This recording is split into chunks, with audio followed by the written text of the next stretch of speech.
ফরাক্কাতে একই স্কুলে ৬০ জন শিক্ষকের মধ্যে চাকরি গেল ৩৬ জন শিক্ষকের। কলকাতা হাইকোর্টের নির্দেশের পর চাকরি হারিয়েছেন প্রায় ২৫,০০০ শিক্ষক শিক্ষিকা, গ্রুপ ডি, গ্রুপ সির কর্মীরা। তার জেরে সমস্যার মুখে অন্যান্য স্কুলের পাশাপাশি মুর্শিদাবাদের ফরাক্কা ব্লকের অর্জুনপুর হাই স্কুল। ২০১৬ সালের গোটা প্যানেল বাতিলে অর্জুনপুর হাই স্কুলে চাকরি বাতিল হয়েছে ৩৬ জন শিক্ষক ও শিক্ষিকার। ঘটনায় এক প্রকার মাথায় হাত স্কুল পরিচালন কমিটির। কিভাবে স্কুল চালাবেন তারা ভেবেই পাচ্ছেন না।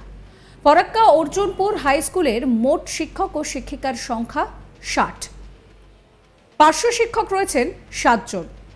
মোট পড়ুয়ার সংখ্যা ১০,০০০-এরও বেশি।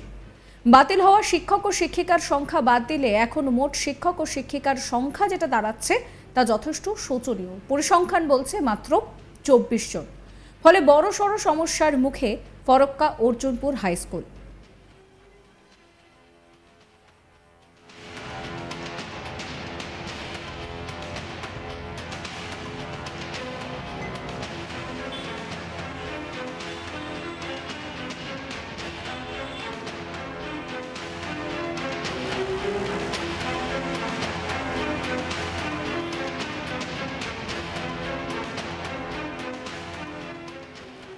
এই নিয়ে মোহাম্মদ শৌরা আলী, টিচার ইনচার্জ, তিনি কি বলছেন শোনাবো আপনাদের। ৩৬ জন শিক্ষক শিক্ষিকা ২০১৬ সালে এই স্কুলে যুক্ত হই। ২০১৬ সালে প্যানেলে মানে ২০ জন ডাইরেক্ট, মানে প্রথম জয়েনিং ২০ জনের, আর বাকি হচ্ছে মিউচুয়াল ট্রান্সফার এসছেন ১৬ জন, দিয়ে হচ্ছে ৩৬। এই স্কুলের নাম অর্জুনপুর হাই স্কুল। এই স্কুলের মোট পড়ুয়ার সংখ্যা কতজন? ১০,০০০ প্লাস। টোটাল শিক্ষক শিক্ষিকা এখন তো আছে ৬০, পার্মানেন্ট ৬০, ৭ জন হচ্ছে প্রায় টিচার। তো সেই জায়গায় দাঁড়িয়ে এখন গ্রামীণ এলাকা হিসাবে আমাদের স্কুলে প্রচুর পরিমাণে ক্ষতি হবে।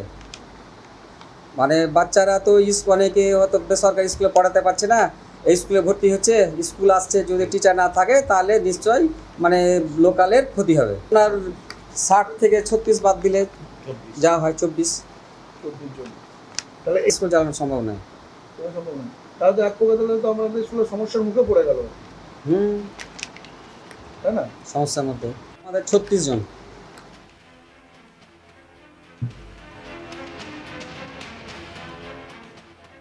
কলকাতা হাইকোর্টের নির্দেশে সোমবার SSC, group D, group C, নবম, দশম ও একাদশ, দ্বাদশে নিয়োগ দুর্নীতি সংক্রান্ত মামলায় ২০১৬ সালের গোটা প্যানেল বাতিল করে কলকাতা হাইকোর্ট। তারপরেই এখন মাথায় হাত বাতিল হওয়া শিক্ষকদের। আপনাদেরকে শোনাবো মোহাম্মদ সাফিউল ইসলাম, তিনি কি বলছেন। কোর্টের যেটা নির্দেশ তাতে সেই হিসাবে তো তেমনই বোঝা যাচ্ছে। আপনার চাকরিটা বাতিল। আপনি কত সালে জয়েনিং হয়েছে? আমার ২০১৯-এর অ্যাপয়েন্টমেন্ট, রিক্রুটমেন্টটা ২০২০-তে আমি জয়েন করেছি জানুয়ারিতে। আচ্ছা। তারপরে এই স্কুলে আমি এসেছি, আমি ট্রান্সফার, মিউচুয়াল ট্রান্সফার এখানে এসেছি ২০২১ সালে জানুয়ারি মাসে। এখানে অর্জুনপুর হাই স্কুল। এর আগে কোন স্কুলে ছিল? এর আগে ছিলাম আলিপুরদুয়ার ফালাকাটাতে নাথুনি সিং খগেনহাট হাই স্কুল। আচ্ছা। ওই স্কুলে কত সালে জয়েনিং করেছিল? ওই ২০২০ জানুয়ারিতে। তাহলে এখন কি করবেন?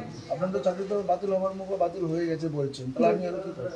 এখন আমার একটাই প্রশ্ন, যে কেউ যারা অপরাধী করেছে তাদের বাতিল হলে হতে পারে, কিন্তু পরিসংখ্যান যেটা দেখা যাচ্ছে যে 9-10-এর যে আমাদের ভ্যাকেন্সি যেটা ছিল তাতে টোটাল রিকমেন্ডেশন হয়েছে ১১,৬১০, এবং এর মধ্যে ওরা যেটা তদন্ত সাপেক্ষে যেটা দেখাচ্ছে তার দেখাচ্ছে ৯৯৩ জন এরকম একটা অপরাধ পাওয়া যাচ্ছে 9-10, এবং 11-12-এ ৫,৫৯৬ জন রিকমেন্ডেড। তার মধ্যে বলা হচ্ছে যে ৮১০ জন গিল্টেড। এছাড়াও গ্রুপ সি এবং ডি দুটো মিলিয়েও বেশ কিছু গিল্টেড ওরা পাওয়া গেছে তদন্ত সাপেক্ষে যেটা বলা হচ্ছে। ধারণায় যদি এটা শতকরার বিচারে বলা যায়, 9-10-এর ভ্যাকেন্সির রেসপেক্টে 8.5% যারা হয়তো অপরাধী, হয়তো বলছি, আইনের খাতায় কী আছে সেটা বলা যাবে না, তদন্ত সাপেক্ষে যেটা বারবার করে দেখা হচ্ছে।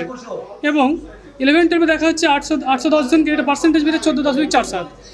এই যে 9-10-এ 8.5% তাদের মধ্যে একটা ভুল ত্রুটি পাওয়া গেছে, সেটা ওএমআরের ম্যানিপুলেট হতে পারে, কেউ সাদা খাতার হতে পারে, 5 রকমের সমস্যা। কিন্তু 100%-এর মধ্যে 8.5%-এর জন্য পুরো 100% প্যানেল ক্যান্সেল, এ কি বিচার ব্যবস্থা?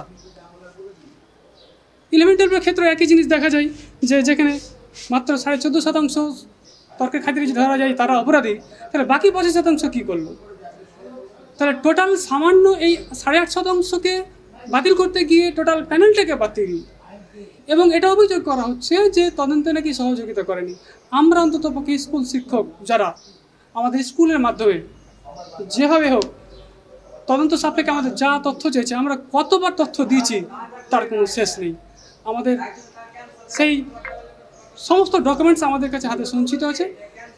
হাইকোর্টের প্রতি আমাদের একটাই বিচার আক্ষেপ যে আইনটা কীভাবে এই জিনিসটা হতে পারে যে পুরো 92% যেটা স্বচ্ছ সেটাকে পুরো পেরিয়ে যাওয়া যায়।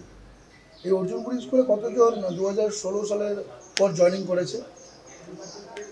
আচ্ছা, আমি তো এখানে পরে এসেছি, প্রথমে মিউচুয়াল ট্রাস্ট স্কুলে ছিলাম। আমরা একসঙ্গে প্রায় 18-19 জন মতো এসেছিলাম, তার মধ্যে অধিকাংশ কিন্তু মিউচুয়াল ছিলেন। এবং লাস্ট পর্যন্ত আমাদের যেটা 16 রিক্রুটমেন্ট যদি ধরা হয়, এই স্কুলে তো প্রায় 40 জনের আশেপাশে প্রায় হয়ে যাবে। 40 জনের আশেপাশে হয়ে যাবে। তাহলে কি সবারই চাকরি দিলে বাতিল? হ্যাঁ, হাইকোর্টের মধ্যে নির্দেশ তাই যে স্বচ্ছ বিচার ব্যবস্থার মাধ্যমে যারা অন্যায় করেছে তাদেরকে ধরতে পারলো না, সেটা না করতে পেরে সমস্ত প্যানেলকে হাত লাগালো। এটা কোনো অমানবিক বিচার। বলা হচ্ছে উচ্চ আদালতে যেতে পারে। আরে আদালত কি করতে আছে যে এটা বিচার হলো, এতদিন ধরে তদন্ত হলো, সিবিআই, ইডি 1.5 বছর 2 বছর ধরে একটার পর একটা কাগজ চা হচ্ছে, নেওয়া হচ্ছে, নেওয়ার পরে কি লাস্ট এটাই হলো যে 100% সম্পূর্ণ অপরাধী? এবং বারবার করে বলা হচ্ছিল একটাই কথা, একজনকে দোষী নিরপরাধ যে থাকে সে শাস্তি পাবে না। তো এটা কী শাস্তি দেওয়া হচ্ছে? এটা কোন আইনের ভিত্তিতে এটা শাস্তি দেওয়া হচ্ছে? শিক্ষা ব্যবস্থা নিয়ে কারো কোনো ভ্রুক্ষেপ নেই। শিক্ষা ব্যবস্থা নিয়ে যদি ভ্রুক্ষেপ থাকতো তাহলে এইভাবে কখনো প্যানেল ক্যান্সেল করতো না। 2.5 বছর ধরে তদন্ত করে হঠাৎ করে বলা হচ্ছে যে 6 সপ্তাহের মধ্যে সমস্ত কিছু ফাইসলা করতে হবে। শিক্ষা ব্যবস্থাটাই সংকটের দিকে চলে যাবে। মোহাম্মদ শফিউল ইসলাম। আপনি কোন বিষয়ে টিচার ছিলেন? অঙ্ক। এই স্কুল ম্যাথমেটিক্স বিষয়। কোন স্কুল? Arjunpur high school.